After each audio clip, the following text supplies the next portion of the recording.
இட்லி எப்பா இட்லி போட்ட ஏசமான எவ்வளவு பெரிய பூகம் வந்தாலும் சரிடா நீ ஒரு ஆள் எஸ்கேப் ஆயிருப்பா.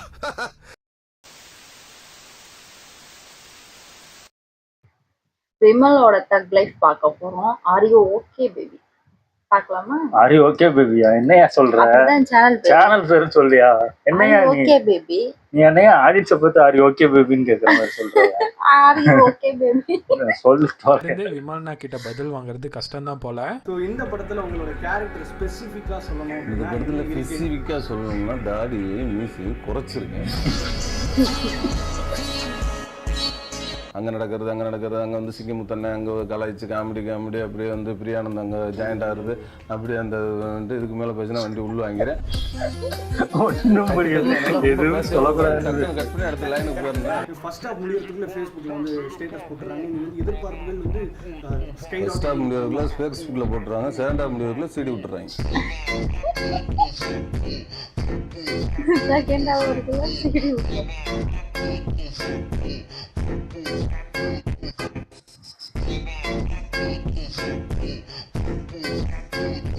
அவர் நார்மலா தான் பேசுறாரு. வெள்ளந்தினா பூமர்னா என்ன தெரியுமாண்ணே?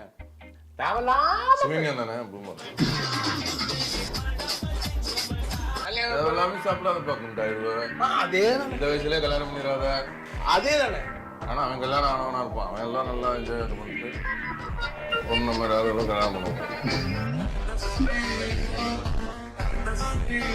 எனக்கு நடக்கிறதுனா ரொம்ப பிடிக்கும். நடக்க சொன்னா நடந்துகிட்டே இருப்பேன். ஒரு நாள் ஃபுல்லாக கூட நடப்பேன். நடக்கிறது ஓடுறது எல்லாமே பிடிக்கும். பெட்ரோல் செலவு மிச்சமா அதுக்குன்னு நடந்து பொழப்பா இருப்பாங்க. ஆனா என்னதான் வெள்ளந்தியா இருந்தாலும் விமல்னா பயங்கரமான கிளாரிட்டியான ஆளு. இதெல்லாம் உங்களை பாதிக்குமா படமா நடிக்கும் போதோ இல்ல அதெல்லாம் உங்க மைண்ட்ல போகுமா சார்? அதெல்லாம் என் மைண்டில் போனதில்லை. அதெல்லாம் சொல்லுவான். அதுதாங்க நிறைய பேர் சொல்கிறவன்னு சொல்லிட்டு இருப்பான். எப்போ அவருக்கு 100 கோடி இவருக்கு 5 கோடி தான் இருக்கட்டும். 5 கோடினா அது இருக்கு. 50 லட்சத்துக்கு கூட எல்லாமே இருக்கவங்களாம் இருக்கான்ல. ஏன் இது என்னவோ எனக்கு தெரியும். என் உயரம் என்னன்னு தெரியும். அந்த உயரத்துலேருந்து நான் பார்ப்பேன். இன்னொரு உயரத்துலேருந்து பார்த்தோம்னா தலை சுற்றிடும். என் உயரம் என்னவோ அந்த உயரத்துலேருந்து நான் பார்ப்பேன். இருக்கிறது போதும். நீங்க இந்த ஒரு கம்பேரிசன் எப்படி பாக்குறீங்க? நம்ம கம்பேரிசன்லாம் கிடையாது. ஏன்னா 10 வருஷத்துக்கு நான் 12 வருஷம் ஆச்சு. 12 வருஷத்தில் எத்தனையோ பேர் வந்திருக்காங்க, எத்தனையோ போகிறாங்க. நம்ம 12 வருஷம் இருந்துக்கிட்டு இருக்கோம், இன்னும் வரையும் நடிச்சுக்கிட்டு இருக்கோம்ல. இதுதான் விமல்னா அவன் தான் நடிச்சான் போய்கிட்டே இருக்கான். அடுத்து வர்றவங்க அவங்கவுங்க திறமைக்கு அவங்கவுங்க எக்ஸ்பீரியன்ஸுக்கு அவங்கவுங்களுக்கு என்ன வேணுமோ அது கிடைக்குது. திறமை எக்ஸ்பீரியன்ஸு அது ஆடியன்ஸுக்கு போய் ரீச் ஆகிற அந்த ஹிட்டு இதுதான் தீர்மானிச்சு. விடுதலை பட ப்ரொமோஷன்ல சூரியனாக்கு சீஃப் கெஸ்டா இவரை கூப்பிட்டா இவருக்கு சூரியனா கெஸ்டா வந்த மாதிரி ஆக்கிட்டாரு. உங்களுக்கு எது ரொம்ப ஃபேவரட் சிவகார்த்திகேயன் அண்ட் சூர்யா அவர்கள் பண்ணதுல? படம் எப்படி இருக்கோ இல்லை காம்பினேஷன் நல்லா இருக்கு.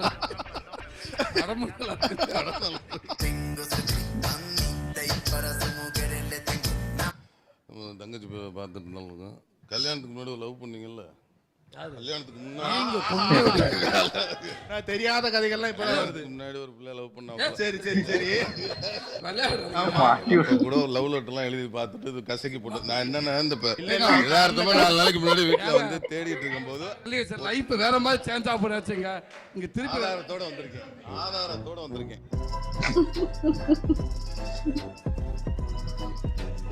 ரெண்டு பேரும் சபையில ஒரே இடத்துல இருக்க கூடாதுங்க. தனித்தனியா தாங்க இருக்கணும். கூப்பிட்டு கொஞ்சம் கூட யோசிக்க வேண்டாம். சொந்த பட ப்ரொமோஷன்ல எல்லாரும் எப்படி பேசுவாங்க? ஓவர் கான்ஃபிடென்ட்டா ஓவர் பில்டப்பா தானே. ஆனா நம்மால் எப்படி பேசியிருக்கிறாருன்னா, இந்த படத்துல பாத்தீங்கன்னா எனக்கும் படம் இல்ல 3 வருஷம் சும்மா வீட்டுல உட்காந்துருக்கேன். நான் கதாநாயகன். அண்ணன் கொடி கட்டி பறந்தாரு. அவரு 3 வருஷம் ஆபீஸ்ல உட்காந்துருக்காரு. அவரு ப்ரொடியூசரு. ஒரு படத்தை பிளாப் கொடுத்தான் பிரசாந்த். அவன் டைரக்டர். எப்படி இருக்கும் கேட்கும் போது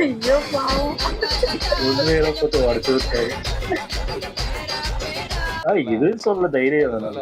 இந்த 3 பேர்த்தை நம்பி சீஃப் வந்து இந்த வேலையை கொடுத்துருக்காங்க. அதுக்கு அவங்களதான் பாராட்டணும். இது வந்து 3 தோத்தவங்கன்னு பாக்குறதா இல்ல 3 அனுபவசாலிங்கன்னு பாக்குறதான்னு தெரியல. நாங்க வந்து இது 3 பேரும் அனுபவசாலியா தான் பாக்குறோம். ஏன்னா தோல்வியில தான் ஒரு அனுபவம் கிடைக்குது. ஏன்னா முன்னாடியெல்லாம் வந்து எல்லாருக்கும் வணக்கம், அந்த படம் நல்லா இருக்கும் பாருங்க அப்படின்ட்டு எனக்கு ஏன்னா படப்படப்பாயிருவேன், பேச தெரியாது. இப்போ கொஞ்சம் ஏதோ ஒரு அளவுக்கு பேசுகிறேன்னு நினைக்கிறேன். அது எங்கேருந்து வந்ததுன்னா அந்த 3 வருஷமா வீட்டில் உட்காந்ததுனால இதுவரை எத்தனையோ மோட்டிவேஷன் கோலை நீங்கள் பார்த்துருப்பீங்க, ஆனால் இந்த மாதிரி ஒரு கோலை பார்த்துருக்க மாட்டீங்க. சில்வர் கலர் காரு இன்னும் எனக்கு நல்லா ஞாபகம் இருக்குது. அப்போ வந்து முன்னாடி சீட்டில் உட்காந்துக்கிட்டு டிஃபன் சாப்பிட்டுக்கிட்டே போனார். அந்த சிக்னலில் நின்றுச்சு வண்டி.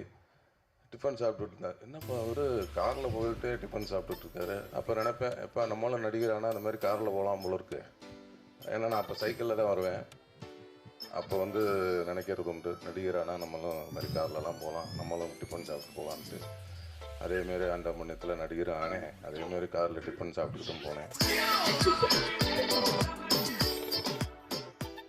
பொதுவாக இன்டர்வியூவில் ஆங்கர் தான் கெஸ்ட்டு கிட்ட குதர்க்கமான கேள்வியெல்லாம் கேட்டு குழப்புவாங்க. ஆனால் இங்கே முதல் முறையாக பதிலை சொல்லி ஒருத்தர் ஆங்கரை குழப்பியிருக்கிறாரு. எனக்கு தெரிஞ்ச அனிமலோட சேர்ந்து நீங்க பண்ற முதல் படம் தானே?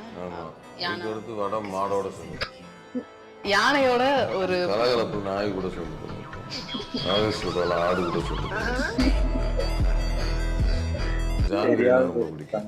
அது கொடுத்துட்டு அப்படியே வேலை வாங்கிடுவோம். அப்படியே கொடுத்து வாங்குவாங்க, தட்டி கொடுத்து வேலை வாங்கிடுவீங்க. இப்போ எனக்கு என்ன தெரியும், அதை கொடுக்க முடியாது. அது நம்மளை தட்டிடுச்சுன்னா முடிஞ்சிச்சு.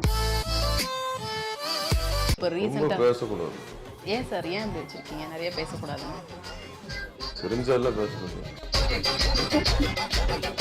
எப்பவுமே ஒரு வைபா, ஒரு ஜாலியா அப்படியே இருக்கீங்க. உங்களுக்கு கோவம்லாம் என்ன விஷயத்துக்கு கோவம் வரும் உங்களுக்கு? கோவப்படுத்துனீங்கன்னா கோவம். நம்ம கதை கேட்டதோட எக்ஸ்ட்ரா நிறையாவும் வரும், நம்ம கதை கேட்கறதோட கம்மியாகவும் வரும். அதில் எக்ஸ்ட்ரா நிறையா வந்த படம் நல்லா ஓடும், கம்மியாக வந்த படம் தேட்டர் விட்டு ஓடும். சிரிக்காம எப்படி நீங்க இப்படி காமெடி பண்றீங்க? பேர் காமெடியா? வீட்டுல பேசுறதுமே இப்படிதானே? ஏதாவது கேட்டா இப்படிதான் பதில் சொல்றது, அந்த மாதிரி தான் இருப்பீங்களா சார்? அதனால எதுவும் கேட்க மாட்டேன். நண்பருக்கு மேல பெஸ்டி, காதலன் காதலி பெஸ்டி, பெஸ்டிக்கு அடுத்து பெஞ்சி, பெஞ்சுக்கு அடுத்து ஸ்டூலு. ஆமா, அதுக்கப்புறம் கர்ச்சீஃப். கிளைமேக்ஸ்ல அந்த சாமி சிலை வந்து மீட்கப்பட்டாதான் அந்த படம். இதுலயும் மீட்கப்பட்டுருச்சு. கதையை சொல்லிட்டீங்க, மீட்கப்பட்டுருச்சுன்னு. அப்புறம் மீட்கப்படலை. கட் பண்ண மாட்டேன், அப்படியே போட்டுருவேன்.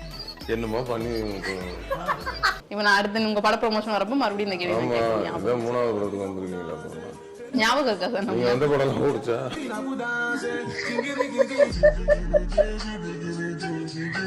மகாசேனா வந்துட்டு ஒரு மிகப்பெரிய வெற்றி அடையணும்.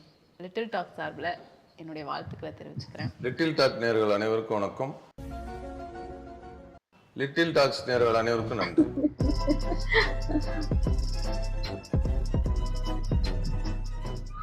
ஒரு நபர் பிராங்கா பேசலாம், ஆனா அதுக்குன்னு இவ்வளவா? கேலக்ஸி ஸ்டார் அப்படின்னு வந்து ஃபேன்ஸ்லாம் வந்து ரொம்ப செல்லமா அன்பா அழைக்கிறாங்க. எப்படி பாக்குறீங்க இந்த பட்டத்தை கேலக்ஸி ஸ்டார்? கேலக்ஸி ஸ்டார்னா என்ன?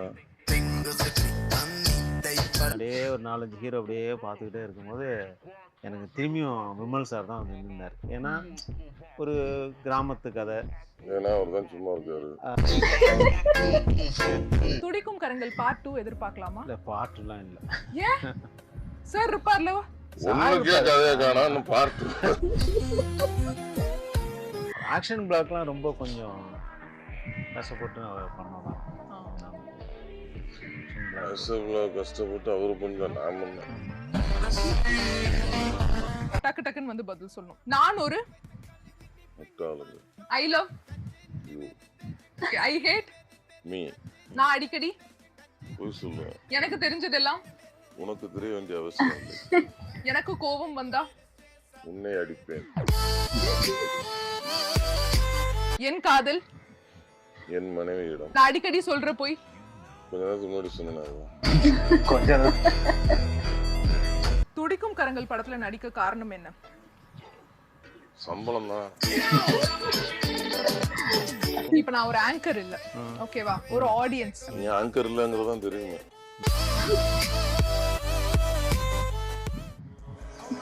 அவ்வளவுதான், சூப்பர், நல்லா இருந்துச்சு. நிறைய பார்க்காத இதா இருந்துச்சு. சிலதெல்லாம் நிறைய நான் இப்போ பார்த்ததெல்லாம் இந்த ரீல்ஸ் எல்லாம் போடுறதுலாம் இதெல்லாம் பார்த்த மாதிரியே இருக்காது எனக்கு தெரிஞ்சு. நான் அவர் யதார்த்தமா தான் பேசுறாரு. அவருக்கு ஒரு நார்மலா தான் பேசுறாரு, அது நம்மளுக்கு அது வேற மாதிரி தெரியுது. இதுக்கு முன்னெல்லாம் அவரோட இன்டர்வியூல நான் எதுவும் பார்த்தது இல்ல. இப்பதான் ரீசெண்டா இது வந்து பயங்கர முன்னாடில இருந்தே அவர் தான் சொல்றல, எப்போ முன்னாடில இருந்தே அவர் அப்படிதான் பேசிட்டு இருக்காரு. இப்போ அது அப்படியே ட்ரெண்ட் ஆகி பார்த்தா பழசெல்லாம் அப்படிதான் பேசி வச்சிருக்காரு. அவர் அப்படியேதான் இருக்காரு, அவரு மாறல. நம்ம தான் அவர் இல்ல அதாவது இப்போ நம்ம வந்து மூணு வருஷம் சும்மா இருந்தேன்னு யாருமே சொல்ல மாட்டாங்க. 3 வருஷம் ஏதாவது இப்போ வேலைக்கு போகலனாலுமே நான் 3 வருஷம் படிச்சுக்கிட்டு இருந்தேன், நான் இந்த மாதிரி கோர்ஸ் இருந்தேன், சும்மா சொல்லிட்டாலே நம்மள அசிங்கமா பார்ப்பாங்கன்னே பயந்தே சொல்ல மாட்டோம். இவரு படம் நடிக்க ஆக்டரா இருக்காரு, அவரே ஜாலியா 3 வருஷம் சும்மா உட்காந்து, இவரும் 3 வருஷம் அவரு டைரக்ட் பண்றாரு, எங்களை நம்பி. ஆமா, ஆனா அதுக்கும் ஒரு தைரியம். நம்ம சொல்லிடலாம் தக்கா பேசிடலாம், அதுக்குன்னு ஒரு தைரியம் வேணும். நிறைய நல்ல விஷயமும் சொல்றாரு. அதாவது அந்த காசு 5 கோடி தான் வாங்குறாங்க, அதையுமே ஒரு நம்ம 5 கோடியாவது நான் வாங்குறானே அப்படின்னு அவரு அதை நினைச்சு சந்தோஷப்படுறது பெரிய விஷயம். பரவாயில்ல, வேற யாரையும் பொறாமலாம் பண்ணல. வரவங்க அவங்க திறமைக்கு வளர்றாங்க போறாங்க. ஒரு வேலை, அதாவது நம்மளுக்கு படம் வருதா அவ்வளவுதான் அப்படின்றது. நல்லா ஓகே. என் வீடியோஸ் உங்களுக்கு பிடிச்சிருந்தா லைக் பண்ணுங்க, ஷேர் பண்ணுங்க, கமெண்ட் பண்ணுங்க, மறக்காம சப்ஸ்கிரைப் பண்ணுங்க.